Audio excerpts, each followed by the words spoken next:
ಸುದ್ದಿಸಾಕ್ಷಿ news ಚಾನಲ್ಗೆ ಸ್ವಾಗತ.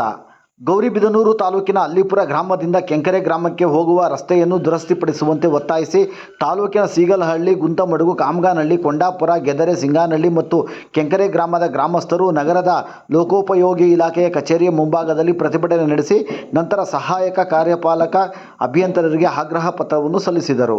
ಈ ಸಂದರ್ಭದಲ್ಲಿ ಜೆಡಿಎಸ್ ಮುಖಂಡ ಹಾಗೂ ಕಾಮಗಾನಹಳ್ಳಿಯ ಗ್ರಾಮಸ್ಥರಾದ ಮಂಜುನಾಥ್ ರೆಡ್ಡಿ ಮಾತನಾಡುತ್ತಾ, ಕಳೆದ 30 ವರ್ಷಗಳಿಂದ ಅಲ್ಲಿಪುರ ಗ್ರಾಮದಿಂದ ಕೆಂಕರೆ ಕ್ರಾಸ್ವರೆಗೂ ಸಂಪರ್ಕಿಸುವ ಗ್ರಾಮಗಳಿಗೆ ಸರಿಯಾದ ರಸ್ತೆ ಇಲ್ಲದೆ ಸಾರ್ವಜನಿಕರು ಮತ್ತು ರೈತರು ದಿನನಿತ್ಯ ಪರದಾಡುವಂತಾಗಿದೆ.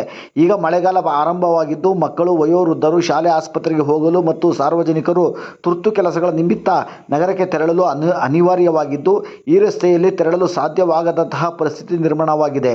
ಈ ಬಗ್ಗೆ ಜನಪ್ರತಿನಿಧಿಗಳಿಗೆ ಮತ್ತು ಅಧಿಕಾರಿಗಳಿಗೆ ಈ ಹಿಂದೆ ಹಲವು ಬಾರಿ ಮನವಿ ಸಲ್ಲಿಸಿದರೂ ಯಾವುದೇ ಪ್ರಯೋಜನವಾಗಿಲ್ಲ. ಈ ಕೂಡಲೇ ಲೋಕೋಪಯೋಗಿ ಇಲಾಖೆಯವರು ತ್ವರಿತವಾಗಿ ರಸ್ತೆ ನಿರ್ಮಾಣ ಮಾಡಿಕೊಡಬೇಕು. ಇಲ್ಲವಾದರೆ ಮುಂದಿನ ದಿನಗಳಲ್ಲಿ ಉಗ್ರ ಹೋರಾಟವನ್ನು ನಡೆಸಲಾಗುವುದು ಎಂದು ಎಚ್ಚರಿಕೆ ನೀಡಿದರು. ಲೋಕೋಪಯೋಗಿ ಸಹಾಯಕ ಕಾರ್ಯಪಾಲಕ ಅಭಿಯಂತರಾದ ಪ್ರಕಾಶ್ ರವರು ಮಾತನಾಡುತ್ತಾ, ಈಗ ಇರುವ ರಸ್ತೆಯ ಟೆಂಡರ್ ಗುತ್ತಿಗೆಯನ್ನು ರದ್ದುಪಡಿಸಿ ಹೊಸದಾಗಿ ಸದರಿ ರಸ್ತೆಗೆ ಟೆಂಡರ್ ಆಹ್ವಾನಿಸಲಾಗುವುದು. ಮಳೆ ನಿಂತ ಮೇಲೆ ರಸ್ತೆಯ ಕಾಮಗಾರಿಯನ್ನು ಶೀಘ್ರವೇ ಪ್ರಾರಂಭಿಸಲಾಗುವುದು ಎಂದು ತಿಳಿಸಿದರು. ಪ್ರತಿಭಟನೆಯಲ್ಲಿ ಕೊಂಡಾಪುರ ಶ್ರೀನಿವಾಸ್ ಗೌಡ, ಹರೀಶ್ ಕುಮಾರ್, ಕಾಮಗಾನಹಳ್ಳಿ ಪ್ರವೀಣ್ ರೆಡ್ಡಿ, ವಸಂತ್ ಕುಮಾರ್, ಸತೀಶ್ ಕುಮಾರ್, ಕೋಟೆ ಟಿಂಬರ್ ನಂಜಪ್ಪ, ಬಾಲು ಯಾದವ್, ಪುನೀತ್, ಹರೀಶ್, ಪವನ್, ಸೀಗಲಹಳ್ಳಿ ಚಂದ್ರಶೇಖರ್, ಕೆಂಕರೆ ಲಕ್ಷ್ಮೀನಾರಾಯಣ ಹಾಗೂ ಇನ್ನಿತರರು ಪ್ರತಿಭಟನೆಯಲ್ಲಿ ಭಾಗವಹಿಸಿದ್ದರು. ಸರ್, ಈಗ ಅದು ರಸ್ತೆ ಅಭಿವೃದ್ಧಿಗೆ ಅವ್ರು ಕೇಳ್ತಾರೆ, ಅದ್ರ ಬಗ್ಗೆ ಏನು?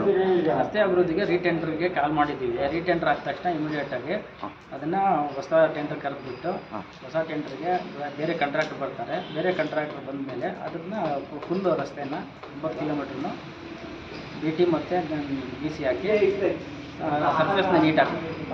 ಸರ್, ಯಾವಾಗ ಎಷ್ಟು ದಿವಸದಲ್ಲಿ ಆಗ್ಬೋದು? ಕಾಲಾವಕಾಶ ಅದನ್ನು ನಾವು ಹೇಳಕ್ಕೆ ಅಲ್ಲ, ಅಂದಾಜು ಅದು ಕಾಲಾವಕಾಶ. ಅದು ಟೆಂಡರ್ನ ಸರ್ಕಾರದ ಪ್ರೋಸೆಸ್ ಅದನ್ನು ಸ್ಟಿಪ್ಯುಲೇಟೆಡ್ ಟೈಮ್ ಇರುತ್ತೆ, ಆ ಟೈಮ್ ಒಳಗಡೆ ಮುಗಿಸ್ತೀವಿ. ಅದೇ ಸರ್, ಅದು